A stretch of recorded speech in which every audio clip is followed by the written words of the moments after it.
আমাদের দেশের সর্বস্তরের মানুষ, কোনো কেউ অবহেলিত থাকবে না।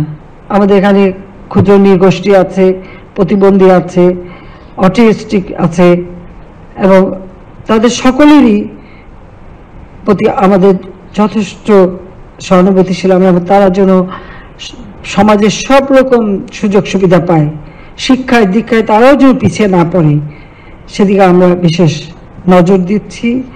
আর সবচেয়ে বড় কথা, যারা মুক্তিযোদ্ধা, এটা মাথায় রাখতে হবে, জাতির পিতা যে আহ্বান করেছেন, যার যা কিছু আছে শত্রু মোকাবেলা করতে হবে, নিজের জীবনের মায়া ত্যাগ করে পরিবার, সংসার, বাপ মা সব কিছু ছেড়ে দিয়ে তারা ঝাঁপিয়ে পড়েছিল যার যাহা কিছু আছে তাই নিয়েই, এবং তাদের এই আত্মত্যাগের মধ্য দিয়েই আমাদের বিজয় অর্জিত হয়েছে।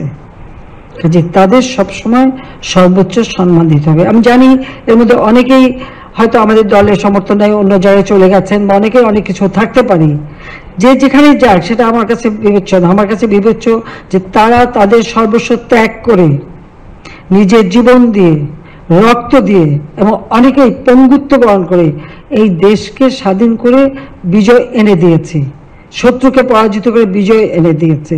কাজে সেই ক্ষেত্রে আমি মনে করি তাদের সম্মানটা সর্বোচ্চ থাকবে। যে কারণে একসময় তারা অবহেলিত ছিল, আমি আসার পর থেকে তাদের সব ধরনের সহযোগিতা করেছি, এবং গর্ব করে যেন তারা বলতে পারে যে আমি মুক্তিযোদ্ধা। আমার মতামতের সাথে নাও থাকতে পারে, আমার দলে নাও থাকতে পারে, কিন্তু তারপরেও সে মুক্তিযোদ্ধা। কাজে আমার কাছে সবাই সম্মানিত, আর সেই সম্মানটা যুগ যুগ ধরে এদেশের মানুষ তাদেরকে দেবে, সেটাই আমরা চাই।